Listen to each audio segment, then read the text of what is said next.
ವೀಕ್ಷಕರೇ 5 star Kannada YouTube ಚಾನಲ್ಗೆ ಸ್ವಾಗತ. ಈ ವಿಡಿಯೋದಲ್ಲಿ ಇರಾನ್ ದೇಶದ ಬಗ್ಗೆ ತಿಳಿದುಕೊಳ್ಳೋಣ ಬನ್ನಿ. ಕ್ಯಾಮರಾ ಮುಂದೆ ಒಂದು ಇರಾನ್, ಕ್ಯಾಮರಾ ಹಿಂದೆ ಇನ್ನೊಂದು ಇರಾನ್ ದೇಶವಿದೆ. ಇರಾನ್ ನೀವು ಯೋಚಿಸಿದಂತೆ ಇಲ್ಲ. ನೀವು ಪ್ರತಿನಿತ್ಯ ಟಿವಿ ಮಾಧ್ಯಮಗಳಲ್ಲಿ ಪ್ರಸ್ತುತ ನಡೆಯುತ್ತಿರುವ ಸಮಸ್ಯೆಗಳನ್ನು ನೋಡಿರುತ್ತೀರಾ. ಆದರೆ ಈ ವಿಡಿಯೋದಲ್ಲಿ ಇರಾನ್ ದೇಶದ ಇತಿಹಾಸ ತಿಳಿದುಕೊಳ್ಳೋಣ ಬನ್ನಿ. ಇರಾನ್ ದೇಶವು ಮರುಭೂಮಿಯಲ್ಲಿ ಹುಟ್ಟಿದ ನಾಗರಿಕತೆಯಾಗಿದೆ. ಇರಾನ್ ದೇಶದ ರಾಜಧಾನಿ ತೆಹರಾನ್ ಆಗಿದೆ. ಇರಾನ್ ದೇಶದ ಜನಸಂಖ್ಯೆ ಸುಮಾರು 85 ಮಿಲಿಯನ್ ಜನರು ಇರಾನ್ ದೇಶದಲ್ಲಿ ವಾಸ ಮಾಡುತ್ತಾರೆ. ಇರಾನ್ ದೇಶದ ಅಧಿಕೃತ ಭಾಷೆ ಪರ್ಷಿಯನ್ ಭಾಷೆಯಾಗಿದೆ. ಇದನ್ನು ಪಾರ್ಸಿ ಎಂದು ಕೂಡ ಕರೆಯುತ್ತಾರೆ. ಇರಾನ್ ದೇಶದ ಕರೆನ್ಸಿ ಇರಾನಿಯನ್ ರಿಯಾಲ್ ಆಗಿದೆ. ಇರಾನ್ ದೇಶದ ಧರ್ಮವು ಮುಖ್ಯವಾಗಿ ಶಿಯಾ ಇಸ್ಲಾಂ ಆಗಿದೆ. ಕ್ರಿಸ್ತಪೂರ್ವ 550ರಲ್ಲಿ ಸೈರಸ್ ದಿ ಗ್ರೇಟ್ ಪರ್ಷಿಯನ್ ಸಾಮ್ರಾಜ್ಯವನ್ನು ಸ್ಥಾಪಿಸಿದ್ದನು. ಇರಾನ್ ದೇಶದ ಭೂಗೋಳ. ಇರಾನ್ ದೇಶವು ಇರಾಕ್, ಟರ್ಕಿ, ಅಫ್ಘಾನಿಸ್ತಾನ್ ಮತ್ತು ಪಾಕಿಸ್ತಾನ ದೇಶಗಳ ನಡುವೆ ಗಡಿಯನ್ನು ಹಂಚಿಕೊಂಡಿದೆ ಮತ್ತು ಕ್ಯಾಸ್ಪಿಯನ್ ಸಮುದ್ರ ಮತ್ತು ಗಲ್ಫ್ ಕಂಟ್ರಿಗೆ ಇರಾನ್ ದೇಶವು ಹತ್ತಿರದಲ್ಲಿದೆ. ಇರಾನ್ ದೇಶದ ಪ್ರಮುಖ ನಗರಗಳು. ತೆಹರಾನ್ ಇದು ಇರಾನಿಯ ರಾಜಧಾನಿಯಾಗಿದೆ. ಇಸ್ಫಹಾನ್ ಇದು ಇರಾನ್ ದೇಶದ ಸುಂದರ ಮಸೀದಿಗಳನ್ನು ಒಳಗೊಂಡ ಸ್ಥಳವಾಗಿದೆ. ಶಿರಾಕ್ ಇದು ಕವಿಗಳ ನಗರವಾಗಿದೆ. ಮಾಷದ್ ಇರಾನಿಗಳ ಧಾರ್ಮಿಕ ಸ್ಥಳವಾಗಿದೆ. ಆರ್ಥಿಕತೆ. ಇರಾನ್ ದೇಶದ ಆರ್ಥಿಕತೆ.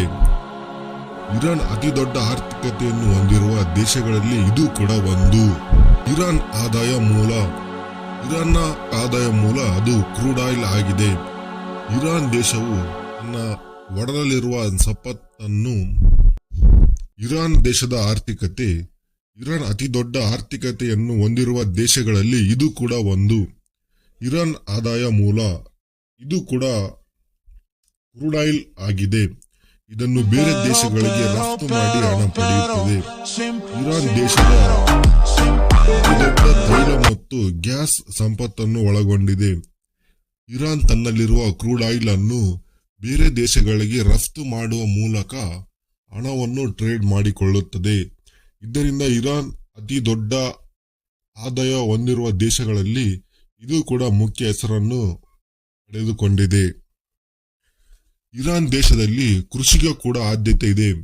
ಇರಾನ್ ದೇಶದಲ್ಲಿ ಗೋಧಿ, ಡ್ರೈ ಫ್ರೂಟ್ಸ್ ಗಳನ್ನು ಬೆಳೆಯುತ್ತಾರೆ. ರಾಜಕೀಯ. ಇರಾನ್ ದೇಶಕ್ಕೆ ರಾಷ್ಟ್ರಪತಿ ಇರುತ್ತಾರೆ. ಇವರನ್ನು ಇರಾನ್ ಸರ್ವೋಚ್ಚ ನಾಯಕ ಅಥವಾ ಸುಪ್ರೀಂ ಲೀಡರ್ ಎಂದು ಕರೆಯುತ್ತಾರೆ.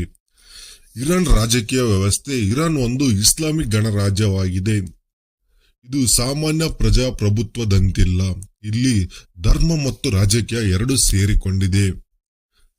ಮುಖ್ಯ ಅಧಿಕಾರಿಗಳು. ಸುಪ್ರೀಂ ಲೀಡರ್ ಇವರು ದೇಶದ ಅತ್ಯಂತ ಶಕ್ತಿಶಾಲಿ ವ್ಯಕ್ತಿ. ಸೈನ್ಯ, ನ್ಯಾಯಾಂಗ, ಮಾಧ್ಯಮಗಳು ಸುಪ್ರೀಂ ಲೀಡರ್ನ ಕೈ ಕೆಳಗೆ ಕೆಲಸ ಮಾಡಬೇಕಾಗುತ್ತದೆ. ಈಗಿನ ಸುಪ್ರೀಂ ಲೀಡರ್ ಆಗಿದ್ದ ಅಲಿ ಖಮೇನಿ ಅವರು ಇರಾನ್ ದೇಶಕ್ಕೆ ಅಧ್ಯಕ್ಷರು ಕೂಡ ಇರುತ್ತಾರೆ. ಜನರು ಅಧ್ಯಕ್ಷರನ್ನು ನೇರವಾಗಿ ಆಯ್ಕೆ ಮಾಡುತ್ತಾರೆ. ಅಧ್ಯಕ್ಷರು ಸರ್ಕಾರದ ದಿನನಿತ್ಯ ಆಡಳಿತ ನೋಡಿಕೊಳ್ಳುತ್ತಾರೆ. ಆದರೆ ಸುಪ್ರೀಂ ಲೀಡರ್ ಕೆಳಗೆ ಸ್ಥಾನ. ಇರಾನ್ ದೇಶ ರಾಜಕೀಯ ವೈಶಿಷ್ಟ್ಯಗಳು. ಇರಾನ್ ಧರ್ಮದ ಪ್ರಭಾವ ಹೆಚ್ಚು.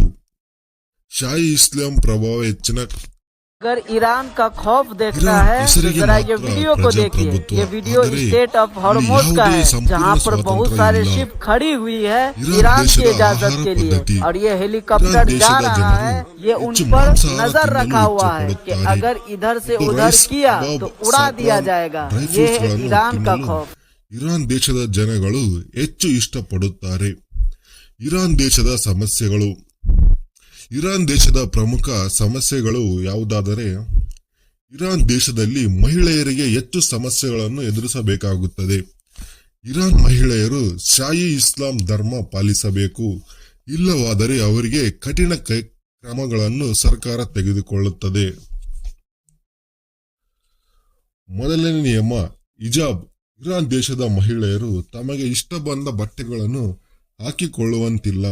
ಮಹಿಳೆಯರು ಕಡ್ಡಾಯವಾಗಿ ಹಿಜಾಬ್ ಧರಿಸಬೇಕು, ಇಲ್ಲವಾದರೆ ಪೊಲೀಸರು ಕ್ರಮ ಕೈಗೊಳ್ಳುತ್ತಾರೆ.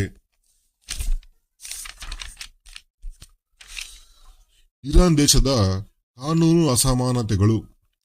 ಮಹಿಳೆಯರಿಗೆ ಪುರುಷರಿಗಿಂತ ಕಡಿಮೆ ಹಕ್ಕುಗಳು ದೊರೆಯುತ್ತದೆ. ಉದಾಹರಣೆ, ವಾರಸತ್ವ ವಿಷಯದಲ್ಲಿ ಇರಾನಿಯ ಮಹಿಳೆಯರಿಗೆ ಕಡಿಮೆ ಹಕ್ಕು ಇರುತ್ತದೆ. ನ್ಯಾಯಾಲಯದಲ್ಲಿ ಹೆಣ್ಣು ಮಕ್ಕಳ ಸಾಕ್ಷಿಗೆ ಕಡಿಮೆ ಮಹತ್ವ ದೊರಕುತ್ತದೆ. ಇರಾನ್ನಲ್ಲಿ ಮಹಿಳೆಯರು ಕೆಲಸ ಮಾಡುವಂತಿಲ್ಲ. ಮಹಿಳೆಯರಿಗೆ ಅವಕಾಶ ಕೂಡ ಅಲ್ಲಿ ಕಡಿಮೆ ದೊರೆಯುತ್ತದೆ. ಇರಾನ್ ದೇಶದ ಮಹಿಳೆಯರು ಮನೆಯಿಂದ ಹೊರ ಹೋಗಲು ಕುಟುಂಬದ ಅನುಮತಿ ಪಡೆಯಬೇಕಾಗುತ್ತದೆ. ಇರಾನ್ ಅಲ್ಲಿ ಹೆಣ್ಣಿಗಿಂತ ಗಂಡಿಗೆ ಹೆಚ್ಚು ಅಧಿಕಾರ ಇರುತ್ತದೆ. ಗಂಡಿನ ಪ್ರಭಾವ ಜಾಸ್ತಿ ಅಲ್ಲಿ. ಇರಾನ್ ದೇಶದಲ್ಲಿ ಮಹಿಳೆಯರು ತಮ್ಮ ಹಕ್ಕುಗಳ ಬಗ್ಗೆ ಮಾತನಾಡಿದರೆ ಅಥವಾ ಹೋರಾಟ ಮಾಡಿದರೆ ಸರ್ಕಾರ ಅವರನ್ನು ಬಂಧನ ಮಾಡಿ ಶಿಕ್ಷೆ ಕೊಡುತ್ತಾರೆ. ಸರಳವಾಗಿ ಹೇಳುವುದಾದರೆ ಇರಾನ್ನಲ್ಲಿ ಮಹಿಳೆಯರು ಜೀವನ ನಿಯಮಗಳಿಂದ ಹೆಚ್ಚು ನಿಯಂತ್ರಣವಾಗಿರುತ್ತಾರೆ. ಮಹಿಳೆಯರು ತಮ್ಮ ಹಕ್ಕುಗಳಿಗಾಗಿ ಬೀದಿಗಿಳಿದು ಹೋರಾಟ ಮಾಡಿದರೆ ಅವರಿಗೆ ಅಲ್ಲಿನ ಸರ್ಕಾರವು ಸರಿಯಾದ ಕ್ರಮವನ್ನೇ ತೆಗೆದುಕೊಳ್ಳುತ್ತದೆ. ಇರಾನ್ ದೇಶದ ಇಂದಿನ ಸಮಸ್ಯೆಗಳು. ಅಮೆರಿಕದ ಜೊತೆ ಯುದ್ಧ. ಇರಾನ್ ನ್ಯೂಕ್ಲಿಯರ್ ಅಣುಬಾಂಬ್ ವಿಷಯಕ್ಕೆ ಯುದ್ಧ ಶುರು ಮಾಡಿದೆ. ಅದನ್ನು ನೀವು ಈಗ ಟಿವಿ ಮಾಧ್ಯಮಗಳಲ್ಲಿ ನೋಡೇ ಇರುತ್ತೀರಾ. ಇರಾನ್ ದೇಶದ ಬಗ್ಗೆ ಇನ್ನೂ ಹೆಚ್ಚಿನ ಮಾಹಿತಿಗಾಗಿ ನಮ್ಮ ಚಾನೆಲ್ ಸಬ್ಸ್ಕ್ರೈಬ್ ಮಾಡಿ. ಇದು ನಮ್ಮ ಮೊದಲ ಪ್ರಯತ್ನ. ತಪ್ಪಿದ್ದಲ್ಲಿ ಕ್ಷಮೆ ಇರಲಿ. ಧನ್ಯವಾದಗಳು.